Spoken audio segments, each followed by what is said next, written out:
Okay, like I said, we were getting all the tires back on, getting it all set up and see how it looked. There's a lot of adjusting that's gonna have to be done, especially at the front end. I think it's sitting a little high. It should go down a little bit, maybe about an inch or so. But this is what it looks like now. It's all standing on its own, and you can tell the front end's just a little bit too high, but it's getting there. Today took me a little bit longer, working by myself and trying to figure out how to set up the rear shackles. Everything is all adjustable. The front's adjustable, the rear is adjustable, so I can lower the front down just by the shackles, or the back down just by the shackles, and the front by the coilover, or the adjustable spring mount, whatever you want to call it. But yeah, it can go down about an inch, and I think the back might be okay where it's at. And then put the truss on, hopefully tomorrow, and this thing will be almost done. Once that truss is on, we can get all the rest of the suspension all put on, or the steering. But yeah, it's getting there. All right, till tomorrow. The barn's truss, we're gonna weld that in just to make it reinforce everything. And I forgot to take the camera out, so that's on me, but whatever. But the barn's truss will help it from flexing. We don't want to bend this tube any. It's pretty straight as it is, so we're just going to make sure it doesn't go anywhere. So yeah, so this is the barn's truss. I don't know. I mean, everything turned out really nice. I mean, it was all nice pre-bent. All it was just a little bit of tacking in. But yeah, we'll just tack it. I'll finish welding it really. We'll weld all the ribs and make it so it's more permanent than it is right now. Right now, it'll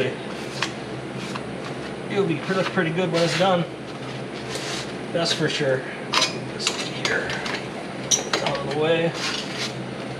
Okay, here we go. Let's burn it in. Okay, Jacob, cover your eyeballs.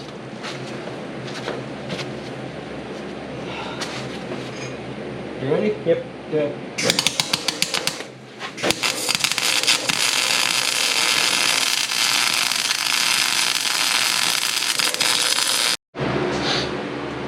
Okay, so that's your last saw. Now it's all welded in.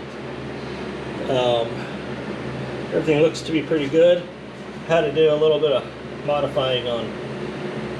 Oops, sorry. Looks good. Had to do modifying on the. Some people call it a panhard bar. Had to do some modifying on that bracket just to make it work, because the truss, they don't work together even though they came from the same place. So we had to modify it a little bit. Just cut it. But that's all part of builds, isn't it?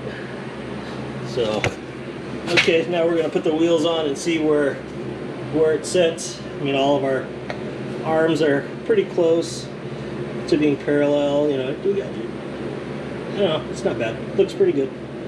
Okay, get back to it. Hello everybody. Today we are by ourselves. Had to take Jacob to school down in southern Utah. So what we ended up doing is we ended up putting the camera down and just going to town and just trying to get it done as fast as possible. So what we did is we have a 4.5 inch rough country rear leaf with a rough country 2-inch extended shackle, long arm kit, which we got off Marketplace, anti-rock, which we got off Marketplace, Metal Cloak springs, which are brand new, Barnes 4-wheel drive truss, cab fab crossover steering, and a Barnes 4-wheel drive track bar mount. But yeah, I mean, overall, everything turned out pretty well. Based off time, there's going to be some more things where I'm going to end up doing without Jacob here. But this is pretty much the end. We are probably more likely going to go up in tire size because it looks kind of funny, I think. To a 35, maybe bigger than that. We'll have to measure and see how big we can actually go. We have some really good ideas. Wheels are another issue we're running into because it's 5 on 4.5, and it's hard to find a 17-inch wheel. These are 16s. So we're going to try to find something to find a wheel company that's out there that offers a bigger, maybe a 17-inch wheel. So we'll see what happens with that, hopefully in the near future. But yep, this is what we got. So hope everybody enjoyed it.